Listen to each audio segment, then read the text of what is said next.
Hello everyone, welcome to my channel. आज दो भाइयों के बीच में कंपटीशन होने वाले हैं। मतलब कंपटीशन बोले तो कंपेयर करने वाले हैं कि जो कंपनी है उसके दो फोनों के बीच में। चलो उससे पहले एक कहानी सुनाते हैं जहाँ पे मतलब फैमिली में दो भाई हैं, जैसे एक बड़ा भाई छोटा भाई होते हैं। तो उसमें जो बड़ा भाई है वो ज्यादातर जो काम है वो अच्छे से करते हैं, जो पढ़ाई में भी अच्छे हैं, तो स्पोर्ट्स में भी अच्छे हैं। जो फैमिली में जो अच्छाई के जो होते हैं ना, जैसे ऐसे पढ़ाई में अच्छे थे, स्पोर्ट्स में अच्छे थे, अच्छे जॉब करते हैं, उसका लाइफ स्टाइल भी अच्छा है, मतलब वो वेल एस्टेब्लिश है। तो जो छोटा भाई है उसको हमेशा ये बोला जाता है कि तुमको कैसा बनना है, मतलब उसको आइडियलाइज किया जाता है बड़ा भाई के। मतलब बड़ा भाई ऐसा बन, देखो बड़ा भाई ऐसा बन गया, तुम्हें भी ऐसे ही बनना है, ये तो इससे बेहतर बनना है। कभी कभार ऐसे होते हैं कि जो एक्सपेक्टेशन है वो खरे नहीं, जो छोटा भाई है वो एक्सपेक्टेशन में खरे उतर नहीं पाते। मतलब टेक्निकली बताएं तो वो अपने हिसाब से तो सही है, लेकिन जो फैमिली के जो एक्सपेक्टेशन होते हैं उसमें खरे नहीं उतर पाते, क्योंकि जो बड़ा भाई है वो ऐसा स्टैंडर्ड सेट करके रखे हैं कि उसको अचीव करना थोड़ा मुश्किल है। जैसे कि जो छोटा भाई जो होते हैं तो वो बड़ा भाई से ज्यादा कुछ अचीव कर लिया तो बहुत शाबाशी के लायक हो गए हैं कि नहीं। तो उसमें बड़ा भाई का कोई कसूर नहीं है और बड़ा भाई का कुछ होता भी नहीं है। तो उस हिसाब से छोटा भाई है वो कुछ भी कर ले तो उस स्टैंडर्ड को मैच नहीं कर पाते हैं। मतलब बाई चांस मान लो कि मैच नहीं कर पाते हैं तो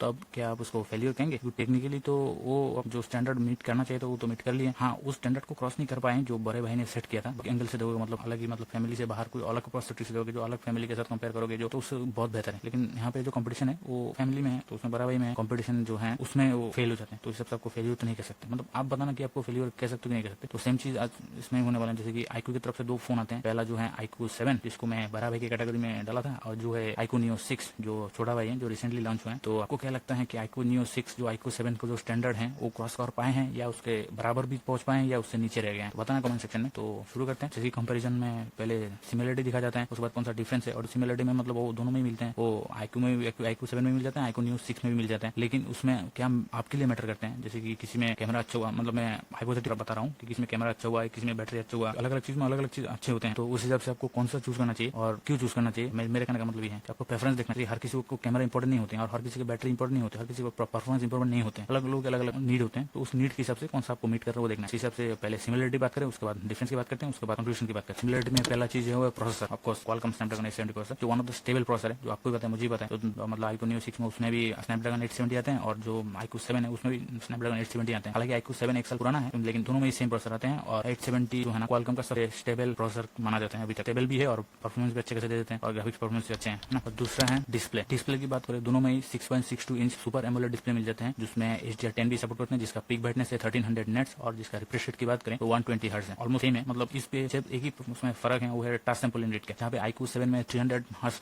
टच सैंपलिंग रेट आता है, और वहाँ पे आईक्यू नियो 6 में 360 जो टच सैंपलिंग रेट आते हैं। तो टच सैंपलिंग रेट जो ज्यादा जो है वो हर किसी के लिए मैटर नहीं करता। जैसे कि टच सैंपलिंग ज्यादा हुआ तो ज्यादा टच रेस्पॉन्सिव हो जाते हैं, जो जनरली वो जो हैवी परफॉर्मेंस होता है, स्पेशली गेमिंग के दौरान वो ज्यादा काम में आते हैं। और जो आईक्यू नियो 6 है वो पीपीए में भी थोड़ा ज्यादा है। जैसे कि आईक्यू नियो 7 में उसका जो पिक्सल पर इंच है, जिसको पीपीए कहते हैं, वो 394 है, और जो आईक्यू नियो 6 है उसमें 398 पीपीए है। ज्यादा नहीं है, लेकिन थोड़ा तो ज्यादा है, मतलब 94 है और 98 है। थोड़ा ब्राइटनेस ज्यादा है और टच थोड़ा ज्यादा है। नहीं तो दोनों सेम साइज है, सेम रिफ्रेश रेट में सपोर्ट करते हैं। उसका पीक ब्राइटनेस भी सेम है। जैसे कि मैनुअल स्टैंडर्ड में 500 नेट्स तक जाते हैं, और जो ऑटोमेटिक है उसमें 1300 नेट्स तक जाते हैं। तो 1300 बहुत होते हैं। मतलब आउटडोर में कोई विजिबिलिटी में कोई प्रॉब्लम, दोनों में कोई प्रॉब्लम नहीं आने वाले। इसमें HDR10 का भी सपोर्ट है, डॉल्बी एटमॉस भी आते हैं। नेक्स्ट है मेमोरी। दोनों में LPDDR5 RAM and UFS 3.1 storage आते हैं। आईक्यू नियो 7 में 3 वेरिएंट आते हैं, जहाँ पे 8GB रैम 128GB स्टोरेज, और दूसरा है 8GB रैम 256GB स्टोरेज, और जो तीसरा है वो है 12GB रैम 256GB स्टोरेज। और वहाँ पे आईक्यू नियो 6 में सिर्फ 2 ही वेरिएंट आते हैं। वो है पहला है 8GB रैम 128GB स्टोरेज, दूसरा है 12GB रैम और 256GB स्टोरेज। नेक्स्ट थर्ड चीज है वो है सेल्फी कैमरा। वीवो का ज्यादातर फोन है, सॉरी मतलब आईक्यू के ज्यादातर फोन में सेमी सेल्फी कैमरा आते हैं। सिर्फ पीछे का कैमरा चेंज होता रहता है, लेकिन सेल्फी कैमरा सेम ही रहते हैं। वो है 16 मेगापिक्सल f2.0 लेंस है, जो मैक्सिमम 1080p 30fps तक वीडियो रिकॉर्ड कर सकते हैं। नेक्स्ट 5G बैंड की बात करें, दोनों में लगभग सेमी 5G बैंड आते हैं। नेक्स्ट थिंग है डायमेंशन। डायमेंशन की बात करें, दोनों ऑलमोस्ट सेम है। जैसे कि उसका बॉडी रेशियो है, मतलब उसका जो लंबाई है 163 मिलीमीटर है, और उसका जो चौड़ाई है वो है 76.2 मिलीमीटर, और उसका जो थिकनेस है वो है 8.5 मिलीमीटर, जो कितना मोटा है ना। नेक्स्ट चीज की बात करें वो है कनेक्टिविटी। कनेक्टिविटी में जो दोनों में वाईफाई 6 आते हैं, NFC के सपोर्ट भी अब मिल जाते हैं, और दोनों में USB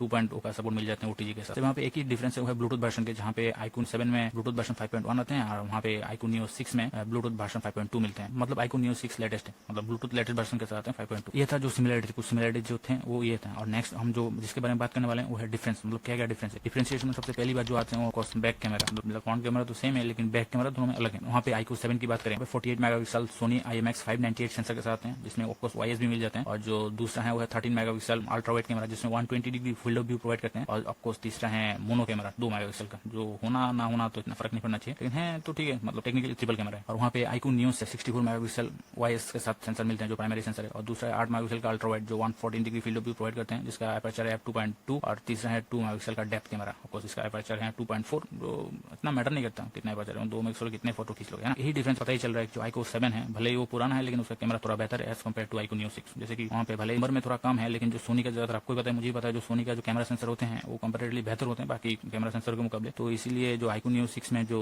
कैमरा सैंपल है, जो 64 मेगापिक्सल कैमरा है, वो कंपनी से आते हैं वो तो पता नहीं, लेकिन जो iQOO 7 में है वो सोनी का IMX 598 सेंसर है, जो एक अच्छा खासा सेंसर है, और दोनों में OIS मिल जाते हैं आपको। और उसकी वीडियो रेजोल्यूशन की बात करें, दोनों में 4K 30 FPS तक हाईएस्ट आप रिकॉर्ड कर सकते हैं, और फुल HD की बात करें तो वहाँ पे 30 FPS और 60 FPS दोनों में रिकॉर्ड कर सकते हैं। दूसरा डिफरेंस है Android operating system. Technically difference नहीं है, लेकिन डिफरेंस है, मतलब कैसे है बताता हूं। जो iQOO 7 है वो पिछले साल का फोन है, तो उसमें एंड्रॉइड 11 के साथ आते हैं, आपको तो आप एंड्रॉइड 12 में आप गेस कर सकते हैं, जहाँ पे आपको कंपनी की तरफ से, मतलब iQOO की तरफ से 2 एंड्रॉइड अपडेट और 3 साल का सिक्योरिटी अपडेट मिलते हैं। जो iQOO 7 है वो 1 साल पुराना फोन है, तो इसलिए एक एंड्रॉइड अपडेट को कम मिलेगा, जहाँ पे iQOO जो 7 है वो ऑलरेडी एक अपडेट मिल चुके हैं, और एक ही अपडेट मिलेगा वो एंड्रॉइड 13। और वहाँ पे iQOO Neo 6 की बात करें वो लेटेस्ट है, वहाँ पे एंड्रॉइड 12 के साथ भी आए हैं, जैसे कि एंड्रॉइड 13 और एंड्रॉइड 14 का जो अपडेट है वो iQOO Neo 6 में मिलेगा, और iQOO 7 में सिर्फ एंड्रॉइड 13 का अपडेट ही मिल जाएगा। नेक्स्ट और लास्ट चीज जो है वो है बैटरी। जो iQOO 7 है उसमें 4400 mAh की बैटरी आते हैं, जो 66 वाट की फास्ट चार्जिंग सपोर्ट करते हैं, जो अच्छे हैं। लेकिन जो iQOO Neo 6 है वो उसमें थोड़ा बड़ा बैटरी आते हैं, वहाँ पे 4700 mAh बैटरी आते हैं, जो 80 वाट की फास्ट चार्जिंग सपोर्ट करते हैं। तो टेक्निकली देखे तो iQOO Neo 6 में बैटरी भी बड़ा है और चार्जिंग भी फास्ट है, में वो ज्यादा बेहतर रहेगा, है कि नहीं। तो यही है जो सिमिलरिटी और डिफरेंस है, मेनली जो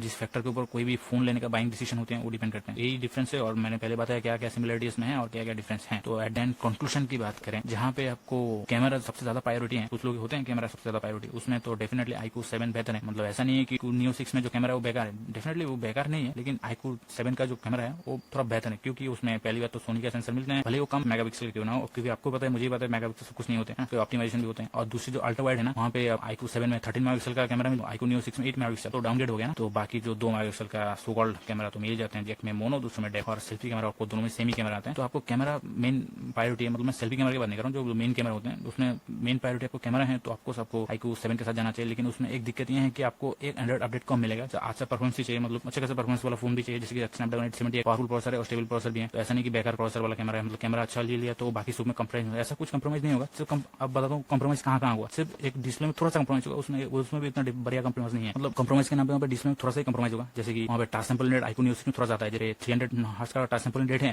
iQOO 7 में, और iQOO Neo 6 में 60 हर्ट्ज का टच सैंपल रेट है, इतना थोड़ा फर्क है। और बैटरी में थोड़ा फर्क है, क्योंकि हालांकि 60 वाट की जो फास्ट चार्जिंग होते हैं वो कम नहीं होते हैं, लेकिन हाँ ऑफकोर्स 80 वाट की फास्ट चार्जिंग ज्यादा होते हैं, लेकिन 4400 mAh और 4700 mAh इतना जमीन आसमान तो फर्क हुआ नहीं, सिर्फ 300 mAh के भी फर्क है ना। तो ऑफकोर्स वो बड़ा है, लेकिन उतना जमीन आसमान का फर्क नहीं है। एक दिन के बाद दोनों फोन को चार्ज में बैठाना पड़ेगा, और 60 वाट 80 वाट दोनों ऑलमोस्ट सेम ही चार्ज हो जाएंगे, मतलब थोड़ा बहुत ऊपर नीचे हो जाएगा। जो iQOO Neo 6 के लिए जो रिसेंटली लॉन्च हुआ है, ऑफकोर्स वो भी अच्छा खासा फोन है ना, जो 30,000 के प्राइस रेंज में जो फोन है ना, उसमें iQOO Neo 6 भी एक आते हैं जो स्नैपड्रैगन 870 के साथ आते हैं। जनरली वो आप पोको के साथ कंपेयर करते हैं, जनरली सब बहुत लोग करते हैं। इसमें जो iQOO Neo 6 है उन लोग के आते हैं जिन लोग वो गेमिंग करते हैं, जिसको इंटेंसिव गेमिंग करना है या कोई एडिटिंग करना है, जो हार्डकोर टास्क होता है ना, जिन लोगों के लिए कैमरा उतना मैटर नहीं करता है। कैमरा ठीक ठाक काम कर लेगा तो चल जाता है, ऐसा नहीं कि कैमरा बहुत बेकार है, लेकिन हाँ कैमरा अच्छा है। लेकिन iQOO 7 थोड़ा बेहतर है, मतलब इतना बेटर नहीं है, लेकिन थोड़ा बहुत तो बेटर है। iQOO जो Neo 6 है वो थोड़ा बेहतर है, वो थोड़ा लेटेस्ट भी है, जिसको लेटेस्ट एंड्रॉइड अपडेट चाहिए, क्योंकि वो इस साल लॉन्च हुआ है, थोड़ी दिन पहले लॉन्च हुआ है, तो उसमें एंड्रॉइड अपडेट भी ज्यादा मिलेगा, सिक्योरिटी अपडेट भी ज्यादा मिलेगा। तो ये सब लोग मैटर करते हैं, तो आपको iQOO Neo 6 को जाना चाहिए, नहीं तो iQOO 7 भी बुरा नहीं है, लेकिन दोनों किसी न किसी एंगल से देखोगे तो हर एंगल से ऑलमोस्ट सेम ही है। तो आज के लिए इतना ही, मिलते हैं नेक्स्ट वीडियो में, तब तक के लिए